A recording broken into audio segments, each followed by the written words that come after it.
a guard platform of the castle. Who's there? Nay, answer me. Stand and unfold yourself. Long live the king. Bernardo, He. you come most carefully upon your hour.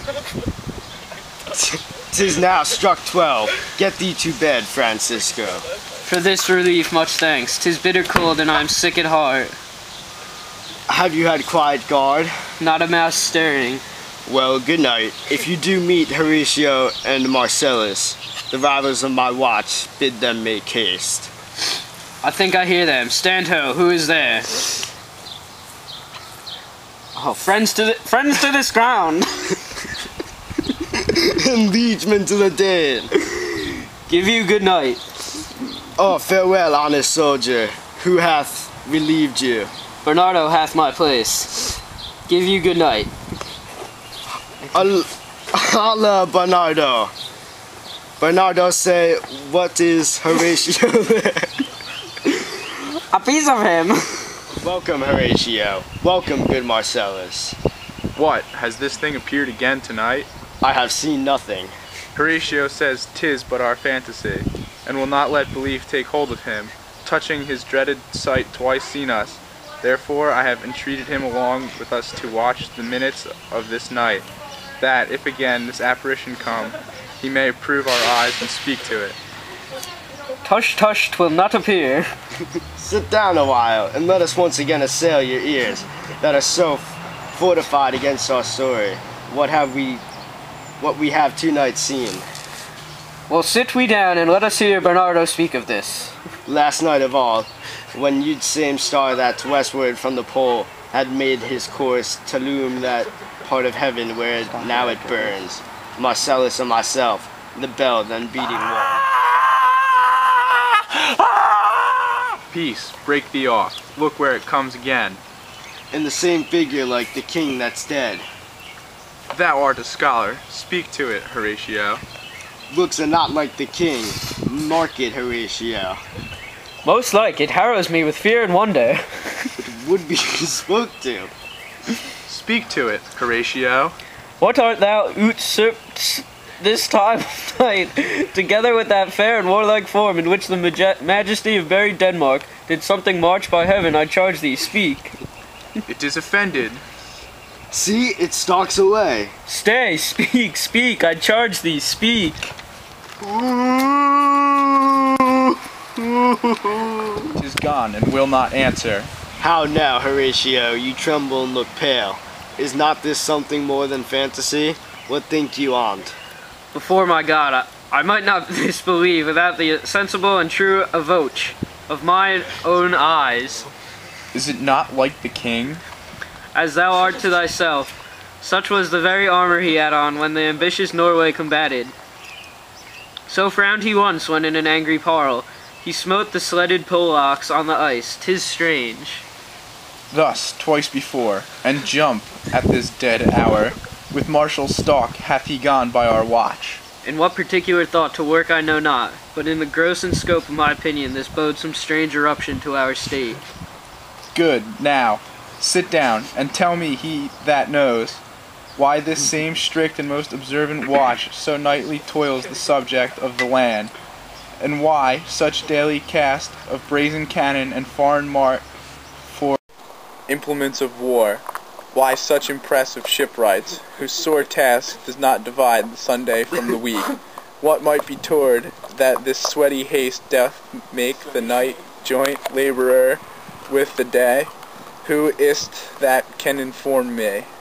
That can I, at least the whisperer goes so, our last king, whose image even but now appeared to by Fortinbras of Norway, thereto pricked on by a most emulate pride, dared to the combat in which our valiant Hamlet, for so this side of our known world esteemed him, did slay this Fortinbras, who by a sealed compact, well ratified by law and heraldry, did forfeit with his life all those his lands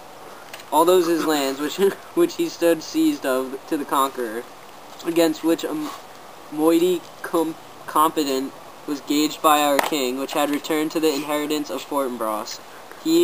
Had he been vanquisher, as by the same commer and carriage of the new article design, his fell to Hamlet. Now, sir, young Fortinbras, of unimproved metal hot and full, hath in the skirts of Norway here and there sharked up a list of lawless resolutes for food and diet to some enterprise that hath his stomach in it, which is no other, as it doth well appear unto our state, but to recover us by strong hand in terms compulsatory those foresaid lands, so by his father lost, and this, I take it, is the main motive of our preparations, the source of this our watch, and the chief head of this post-haste and rummage in the land. I think it'd be no other but, and so, well may it sort, that this portentous figure comes armed through our watch, so like the king that is the question of these wars. A mote it is so trouble the mind's eye. In the most high and palmy state of Rome, a little ere the mightiest Julius fell, the grave stood tenantless, and the sheeted dead did squeaking gibber in the Roman streets, as stars with trains of fire and dews of blood, disasters in the sun and the moist star, upon whose influence Neptune's empire stands, was sick almost to doomsday with eclipse, and even like the precurse of feared events, as harbingers proceeding still, the fates and prologue to the omen coming on, have heaven and earth together demonstrated unto our friends. Behold, lo, where it comes again. I'll cross it, though it blast me, stay illusion. If thou hast any sound or use of voice, speak to me. If there be any good thing to be done, that may to thee do ease and grace to me, speak to me. Thou art privy to thy country's fate, which happily foreknowing may avoid. O speak. Or if thou hast uphoarded in thy life, extorted treasure in the womb of earth, for which they say you spirits oft walk in death. Speak of it, stay and speak, stop it, Marcellus. Oh wait.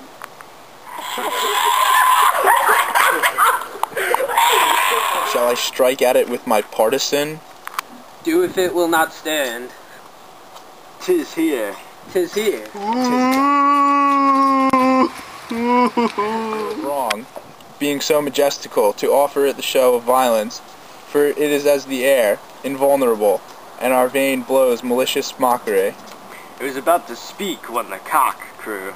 And then it started, like a guilty thing upon a fearful summons. I have heard the cock, that is the trumpet to the morn, doth with his lofty and shrill-sounding throat awake the god of day, and at his warning, whether in sea or fire, in earth or air, the extravagant and erring spirit he's to his confine, and of the truth herein his present object made probation. It faded on the crowing of the cock. Some say that ever against that season comes wherein our Saviour's birth is celebrated. This bird of dawning singeth all night long, and then, they say, no spirit dare stir abroad, the nights are wholesome, then no planets strike, no fairy takes, nor witch hath power to charm, so hallowed and so gracious is that time. So have I heard, and do in part believe it. But look, the morn in russet mantle clad walks over the dew of yon high eastward hill. Break we our watch up, and by my advice let us impart what we have seen tonight unto young Hamlet, for upon my life this spirit, dumb to us, will speak to him. Do you consent we shall acquaint him with it, as needful in our loves, fitting our duty? Let's do it, I pray, and I this morning know where we shall find him